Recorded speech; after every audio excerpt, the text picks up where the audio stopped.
ഈ വീഡിയോയിൽ കവർ ചെയ്യുന്ന topic product creation including inventory മാസ്റ്റേഴ്സിലെ പ്രൊഡക്റ്റിൻ്റെ മറ്റ് ടോപ്പിക്സ്, അതായത് ഒരു പ്രൊഡക്റ്റ് ക്രിയേറ്റ് ചെയ്യുമ്പോൾ വരുന്ന topics, product group, category, brand, അതുപോലെയുള്ള ഡീറ്റെയിൽസ് എങ്ങനെ ക്രിയേറ്റ് ചെയ്യുക എന്നുള്ളതാണ്.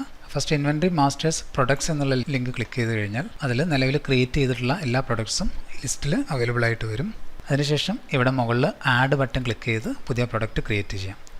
ഈ ആഡ് ബട്ടൺ ക്ലിക്ക് ചെയ്യുന്നത് പോലെ തന്നെ നമുക്ക് ടോപ്പ് സ്ക്രീനിലെ ഷോർട്ട് കീ ആയ ഈ പ്രൊഡക്ട്സ് എന്നുള്ള ബട്ടൺ ക്ലിക്ക് ചെയ്തും നമുക്ക് പ്രൊഡക്റ്റ് ക്രിയേറ്റ് ചെയ്യാനുള്ള വിൻഡോയിലേക്ക് ഡയറക്റ്റ് വരാൻ പറ്റും. ഈ പ്രൊഡക്ട്സ് ക്രിയേറ്റ് ചെയ്യുന്ന വിൻഡോയിൽ സ്റ്റാർട്ടിംഗ് പ്രൊഡക്റ്റ് കോഡാണ്. ഈ പ്രൊഡക്റ്റ് കോഡ് ഡിഫോൾട്ടായിട്ട് ഓട്ടോമാറ്റിക്കായിട്ട് ഇൻക്രിമെൻറ്റ് വരുന്ന രീതിയിലാണ് സെറ്റ് ചെയ്തിട്ടുള്ളത്. മാനുവൽ ക്ലിക്ക് ചെയ്ത് ഒരു യുണീക്ക് പ്രൊഡക്റ്റ് കോഡ് കൊടുക്കണം എന്നുണ്ടെങ്കിൽ മാത്രം മാനുവൽ ക്ലിക്ക് ചെയ്ത് ഇവിടെ അത് ചേഞ്ച് ചെയ്യാവുന്നതാണ്. നെക്സ്റ്റ് ലൈൻ പ്രൊഡക്റ്റ് നെയിം എപ്പോഴും കറക്റ്റായിട്ട് ഫുൾ ഡീറ്റെയിൽസോട് ഫില്ല് ചെയ്യുക.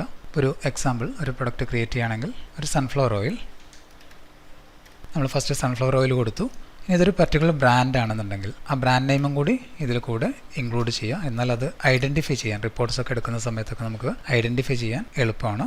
സൺറിച്ച് കൊടുത്തു ഒരു എക്സാമ്പിൾ. ഇനി അത് എത്ര ലിറ്ററിൻ്റെ പാക്കാണ്, ഇപ്പോൾ 1 ലിറ്റർ ആണെങ്കിൽ നമ്മൾ 1 ലിറ്റർ എന്ന് കൂടി മെൻഷൻ ചെയ്യുന്നു. ഇനി ഇത് കൂടാതെ എന്തെങ്കിലും അഡീഷണൽ ആയിട്ട് കൊടുക്കണമെന്നുണ്ടെങ്കിൽ 100 ഗ്രാം ആണെങ്കിൽ അങ്ങനെ കൊടുക്കാം, അല്ലെങ്കിൽ വേറെ എന്തെങ്കിലും ഡീറ്റെയിൽസ് ഉണ്ടെങ്കിൽ ആ പ്രൊഡക്റ്റിൻ്റെ കൂടെ നമുക്ക് മെൻഷൻ ചെയ്യാൻ പറ്റും. അത് കഴിഞ്ഞ് അടുത്ത ലൈനിൽ വരുന്നത് നേരെ പ്രൊഡക്റ്റ് ഗ്രൂപ്പിലേക്കാണ് വരുന്നത്. പ്രൊഡക്റ്റ് ഗ്രൂപ്പ് നമുക്ക് ഈ ഡ്രോപ്പ് ഡൗൺ ലിസ്റ്റിൽ നിന്ന് സെലക്ട് ചെയ്യാം. ഇവിടെ ഗ്രൂപ്പിൽ നിലവിൽ ക്രിയേറ്റ് ചെയ്യാത്തൊരു പുതിയ പ്രൊഡക്റ്റ് ഗ്രൂപ്പ് ആണെന്നുണ്ടെങ്കിൽ തൊട്ടടുത്തുള്ള ഈ ആഡ് ബട്ടൺ യൂസ് ചെയ്ത് ഒരു പ്രൊഡക്റ്റ് ഗ്രൂപ്പ് ക്രിയേറ്റ് ചെയ്യാൻ പറ്റും. എക്സാമ്പിൾ ഗ്രോസറി എന്നുള്ളൊരു പ്രൊഡക്റ്റ് ഗ്രൂപ്പ് ആഡ് ചെയ്തു. അതിൻ്റെ പാരൻറ്റ് ഗ്രൂപ്പ് ജനറൽ. ഇനി ആ പ്രൊഡക്റ്റിന് ഒരു ഗ്രൂപ്പ് കാറ്റഗറി ക്രിയേറ്റ് ചെയ്യണമെങ്കിൽ ഇവിടെ ബട്ടൺ ക്ലിക്ക് ചെയ്ത് ക്രിയേറ്റ് ചെയ്യാം. അതിൻ്റെ സെപ്പറേറ്റ് സെക്ഷനായിട്ട് ചെയ്യണമെന്നുണ്ടെങ്കിൽ സെക്ഷന് നമുക്ക് ഇവിടെ ക്രിയേറ്റ് ചെയ്യാവുന്നതാണ്. ഓക്കെ, ഇപ്പോൾ നമ്മളിവിടെ ഒരു പ്രൊഡക്റ്റ് ഗ്രൂപ്പ് ക്രിയേറ്റ് ചെയ്തു, സേവ് ചെയ്തു, ഗ്രോസറി സെലക്ട് ചെയ്തു. അതിനുശേഷം നമുക്കതിൻ്റെ ബേസ് യൂണിറ്റ്, അത് ഏത് യൂണിറ്റിലാണ് സെയിൽ ചെയ്യുന്നത്. ഡിഫോൾട്ടായിട്ട് പീസായിരിക്കും സോഫ്റ്റ്വെയറിൽ ഡിഫോൾട്ട് ഉണ്ടാവുക. ഇത് പീസിലാണ് സെയിൽ ചെയ്യുന്നതെന്നുണ്ടെങ്കിൽ നമുക്ക് അവിടെ പീസ് സെലക്ട് ചെയ്യാം.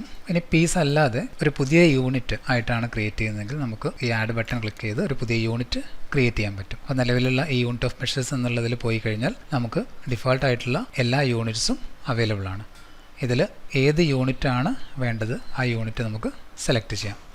എക്സാമ്പിൾ പാക്ക് ആണെങ്കിൽ നമുക്ക് പാക്സ് എന്നുള്ളത് എടുക്കാം. ലിറ്റർ വേണമെങ്കിൽ അത് ചൂസ് ചെയ്യാം, ബാഗ്, അങ്ങനത്തെ ഓപ്ഷൻസ് അവൈലബിൾ ആണ്. എക്സാമ്പിൾ നമ്മൾ പാക്ക് എടുത്തു, സേവ് ചെയ്തു. അപ്പോൾ ആ യൂണിറ്റ് പുതിയതായിട്ട് ക്രിയേറ്റ് ആയിട്ട് ലിസ്റ്റിൽ വന്നിട്ടുണ്ടാവും. ആ യൂണിറ്റ് സെലക്ട് ചെയ്യാം. അതിനുശേഷം ആ പ്രൊഡക്റ്റിൻ്റെ യുണീക്ക് ആയിട്ടുള്ള ഒരു ഇൻ്റർനാഷണൽ ബാർകോഡ് അല്ലെങ്കിൽ ഒരു ബാർകോഡ്, ആ ബാർകോഡ് എൻ്റർ ചെയ്യാം. നോർമലി 13 ഡിജിറ്റ് ബാർകോഡാണ് വരാറ്. ആ ബാർകോഡ് എൻ്റർ ചെയ്യുക.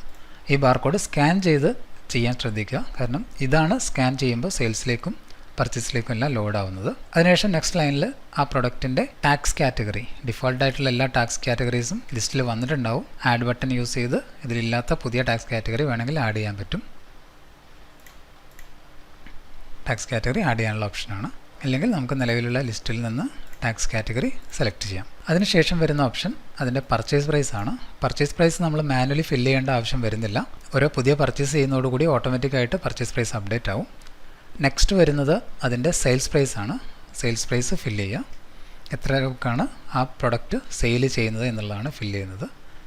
എക്സാമ്പിൾ 110 രൂപ. അപ്പോൾ 110 രൂപക്കാണ് സെല് ചെയ്യുന്നത്, 110 രൂപ കൊടുക്കുക.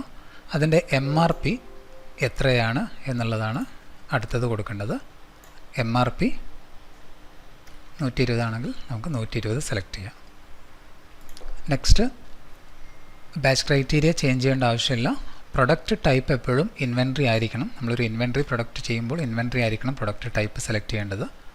മറ്റ് ഓപ്ഷൻസ് അഡ്വാൻസ്ഡ് ഓപ്ഷൻസ് ആണ്. ഇത്രയും ഡീറ്റെയിൽസ് ആണ് ഒരു പ്രൊഡക്റ്റ് ബേസിക് ആയിട്ട് ക്രിയേറ്റ് ചെയ്യാൻ ആവശ്യമായിട്ടുള്ള ഡീറ്റെയിൽസ്.